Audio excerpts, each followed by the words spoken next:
या स्टमक मध्ये कार्बोहायड्रेट घेतले असतील, हलकं अन्न घेतलं असेल तर 2 तास स्टोरेज आहे.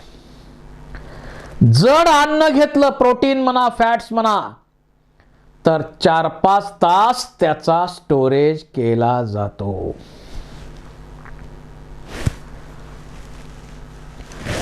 स्टमक मध्ये मोठ्या प्रमाणावरती HCl सिक्रेट होतं, स्ट्रॉंग ऍसिडिक मीडियम क्रिएट केलं जातं, आपल्याला माहिती आहे.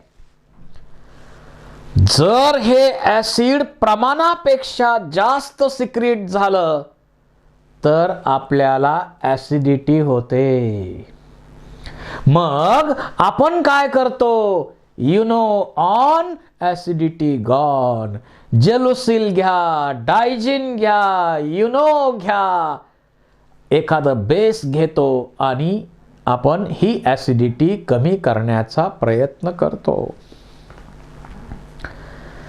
त्याचबरोबर जर सतत हे सिक्रिशन वाढतच चाललं तर स्टमकच्या लाइनिंगला प्रॉब्लेम होतो, गॅस्ट्रायसिसचा प्रॉब्लेम होतो. काही वेळा त्यामध्ये जखमा होतात, गॅस्ट्रिक अल्सर्स त्याला आपण म्हणतो. गॅस्ट्रिक अल्सर सुद्धा आपल्यामध्ये होऊ शकतात.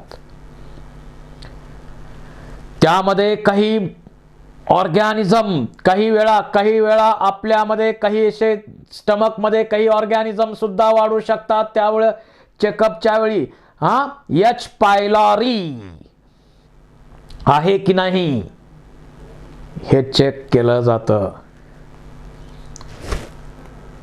काही ऑर्गॅनिझम डेंजरस आपल्यामध्ये वाढू शकतात, एच पायलॉरी सारखे. आणि ओबेसिटी असणारे लोक स्टमकचा एरिया कमी करण्यासाठी वेगवेगळ्या प्रकारच्या सर्जरी करत असतात. हे माहिती असावं फक्त आपल्याला. त्यानंतर process of digestion in small intestine. Small intestine मध्ये डायजेशनची प्रोसेस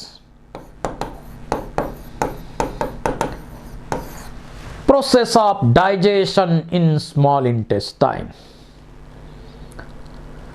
स्मॉल इंटेस्टाइन मध्ये मोठ्या प्रमाणावर प्रोसेसची सुरुवात कुठं होते? डिओडेनम मध्ये होते. कारण लिव्हर पण इथंच ओपन होणार, पॅनक्रियास सुद्धा इथंच ओपन होणार.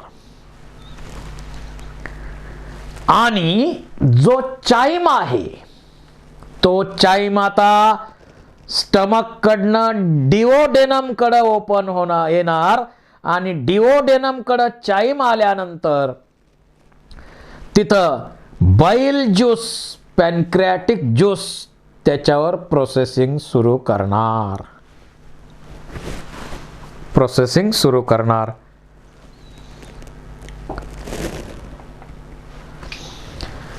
बाईल ज्यूसचा रोल काय? आता बाईल ज्यूस मध्ये काय आहे?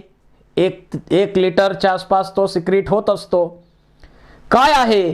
बाईल pigments, bilirubin, biliverdin, they excreted with undigested waste. So our undigested waste is yellow in color. Some bile pigments are converted into urochrome and excreted with urine. So urine is also yellow in color.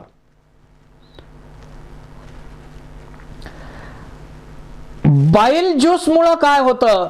बाईल juice create alkaline medium.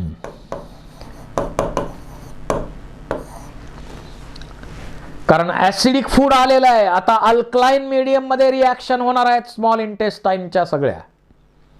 त्यामुळे alkaline medium create करण्याचं काम बाईल juice करतो. Strong 8च्या पुढे pH आहे. त्याच्यामध्ये बाईल ज्यूस मध्ये कुठलंही एन्झाईम नसतं. या बाईल ज्यूसच्या साह्यानं हे जे फॅटचे मोठे मोठे मॉलिक्युल्स आहेत, बाईल सॉल्ट काय करतात, त्याचं ब्रेकडाऊन छोट्या छोट्या छोट्या छोट्या छोट्या छोट्या छोट्या छोट्या मॉलिक्युल मध्ये करतात. Breakdown of large fat molecules into small fat droplets, त्यालाच आपण म्हणतो emulsification process, partial breakdown of fat. It provide large surface area for action of lipase. लायपेजची ऍक्शन होणार आहे, आता फॅटचं पुढं ब्रेकडाऊन होणार आहे, त्याच्यासाठी पण सरफेस एरिया. आणि लायपेजला आता इनॅक्टिवेट होतं, ते लायपेज ऍक्टिवेट होण्यासाठी सुद्धा अल्कलाइन मीडियम पाहिजे, आणि ते इथं आहे. आता यामध्ये बाईल ज्यूसची ऍक्शन झाली, emulsification of fat creates alkaline medium, activates lipase. त्यानंतर पॅनक्रियाज मधून पॅनक्रियाटिक ज्यूस सिक्रेट केला जातो. या पॅनक्रियाटिक ज्यूस मध्ये अमायलोप्सिन, पॅनक्रियाटिक अमायलेज म्हणू आपण, पॅनक्रियाटिक अमायलेज एन्झाईम आहे. आपण 30% स्टार्चचं डायजेशन माउथ कॅव्हिटी मध्ये, बकल कॅव्हिटी मध्ये केलं, स्टमक मध्ये काहीच झालं नाही, राहिलेला स्टार्च इथं ब्रेक केला जातो. स्टार्च अमायलोप्सिन किंवा pancreatic amylase is converted into maltose, isomaltose, limit dextrin. राहिलेल्या स्टार्चचं ब्रेकडाऊन इथं पॅनक्रियाटिक ज्यूस मध्ये असणाऱ्या पॅनक्रियाटिक अमायलेजनं केलं. कार्बोहायड्रेटचं झालं. आता प्रोटीनकडे आपण वळू. इथं एंटेरोकायनेज किंवा एंटेरोपेप्टाइडेज एन्झाईम आहे इंटेस्टायनल ज्यूस मध्ये. ते काय करतं, इथं इनऍक्टिव्ह ट्रिप्सिनोजिन आहे, त्याचं कन्वर्जन एंटेरोकायनेज ऍक्टिव्ह ट्रिप्सिन मध्ये करतं. Trypsinogen is converted into active trypsin by enterokinase और एंटेरोपेप्टाइडेज. आता ते ट्रिप्सिन दोन रिॲक्शन घडवून आणतं. कायमोट्रिप्सिनोजिन हे जे इनऍक्टिव्ह प्रोटीन ब्रेक करणारं एन्झाईम आहे, त्याचं कन्वर्जन कायमोट्रिप्सिन मध्ये करतं. आणि प्रोकार्बॉक्सी पेप्टाइडेज जे इनऍक्टिव्ह एन्झाईम आहे, प्रोटीन ब्रेक करणारं, पॉलीपेप्टाइड ब्रेक करणारं, त्याचंही कन्वर्जन कार्बॉक्सी पेप्टाइडेज मध्ये ट्रिप्सिन करतं. असे इनऍक्टिव्ह एन्झाईम्स, दोन एन्झाईम ऍक्टिवेट करण्याचं काम ट्रिप्सिन करतं. ट्रिप्सिनला ऍक्टिवेट करण्याचं काम एंटेरोकायनेज किंवा एंटेरोपेप्टाइडेज करतं. आणि मग हे प्रोटीन्स, पेप्टोन्स, प्रोटीएजेस, जे आता प्रोटीनचं ब्रेकडाऊन पार्शियल झालेलं आहे, आणखी काही प्रोटीन शिल्लक असेल तर ते पेप्टोन आणि प्रोटीएजेस, त्याचं ब्रेकडाऊन ट्रिप्सिन, कायमोट्रिप्सिन आणि कार्बॉक्सी पेप्टाइडेज मिळून पॉलीपेप्टाइड मध्ये करणार. कार्बॉक्सी पेप्टाइड्स काय करतात, पॉलीपेप्टाइडचं डायपेप्टाइड मध्ये करतात. असा फरक आहे. म्हणजे कायमोट्रिप्सिन असेल किंवा ट्रिप्सिन असेल, ते प्रोटीनचं ब्रेकडाऊन काय करतात बघू. प्रोटीनचं ब्रेकडाऊन, प्रोटीन असेल, पेप्टोन असेल, प्रोटीएजेस असतील, ह्याचं ब्रेकडाऊन ट्रिप्सिन असेल किंवा कायमोट्रिप्सिन असेल, हे काय करतात, त्याचं ब्रेकडाऊन शेवटी पॉलीपेप्टाइड मध्ये करतात. आणि हे जे पॉलीपेप्टाइड्स आहेत त्याचं कन्व्हर्जन डायपेप्टाइड किंवा ऑलिगोपेप्टाइड मध्ये करण्याचं काम कार्बॉक्सीपेप्टाइडेज करतं. हा थोडा फरक लक्षात ठेवा. म्हणजे प्रोटीन पण ब्रेक झाले पॅनक्रियाटिक ज्यूसच्या मदतीनं, त्याचबरोबर या ठिकाणी लायपेज एन्झाईम आहे. ते काय करणार? फॅटचं ब्रेकडाऊन डायग्लिसराईड, डायग्लिसराईडचं ब्रेकडाऊन मोनोग्लिसराईड मध्ये करणार. कारण आपण ट्रायग्लिसराईड घेतलेले आहेत, त्याचं ब्रेकडाऊन डायग्लिसराईड, त्याच्यानंतर मोनोग्लिसराईड. हे ब्रेकडाऊन कोण करणार? लायपेज. त्याचबरोबर आपल्या आहारामध्ये न्यूक्लिक ऍसिड्स डीएनए आरएनए आहेत, त्यांचं ब्रेकडाऊन करणारं एन्झाईम इथं आहे न्यूक्लिएजेस. ते डीएनएचं डीऑक्सी रायबोन्यूक्लिओटाइड्स, आरएनएचं आरएनए रायबोन्यूक्लिओटाइड मध्ये ब्रेकडाऊन करणार.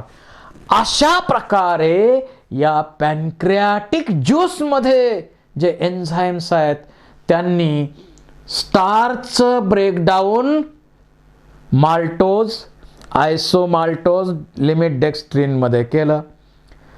यांनी प्रोटीनचं ब्रेकडाऊन पॉलीपेप्टाइड डायपेप्टाइड मध्ये केलं. यांनी फॅटचं ब्रेकडाऊन डायग्लिसराईड मोनोग्लिसराईड मध्ये केलं. यांनी डीएनएचं डीऑक्सी रायबोन्यूक्लिओटाइड, आरएनएचं रायबोन्यूक्लिओटाइड मध्ये ब्रेकडाऊन केलेलं आहे. पॅनक्रियाटिक ज्यूसची ऍक्शन अशा प्रकारे होते. आता फायनल ब्रेकडाऊन इंटेस्टायनल ज्यूस हा सुद्धा 1 लिटर पर्यंत तयार होतोय. प्रत्येक ज्यूस 1 लिटरच्या दरम्यान आहे, थोडा प्लस मायनस असेल. आता इंटेस्टायनल ज्यूस मध्ये फायनल ब्रेकडाऊन करणारे एन्झाईम्स आहेत. जसं आपण सांगितलंय कार्बॉक्सीपेप्टाइडेज न पॉलीपेप्टाइडचं डायपेप्टाइड मध्ये कन्व्हर्जन केलं. आता डायपेप्टाइड पासून डायपेप्टाइडेज एन्झाईम आहे, त्याचं ब्रेकडाऊन अमिनो ऍसिड मध्ये करणार, फायनल ब्रेकडाऊन करणार. त्याचबरोबर या ठिकाणी अमायनो पेप्टाइडेज एन्झाईम सुद्धा आहे. Thus amino peptidase also breaks dipeptides into amino acids. अशा प्रकारे पहिलं प्रोटीनचं पेप्टोन प्रोटीएज, पुन्हा प्रोटीएज पेप्टोनचं पॉलीपेप्टाइड्स, पुन्हा पॉलीपेप्टाइडचं डायपेप्टाइड, डायपेप्टाइडचं अमिनो ऍसिड. एवढ्या टप्प्यात प्रोटीनचं ब्रेकडाऊन झालेलं आहे.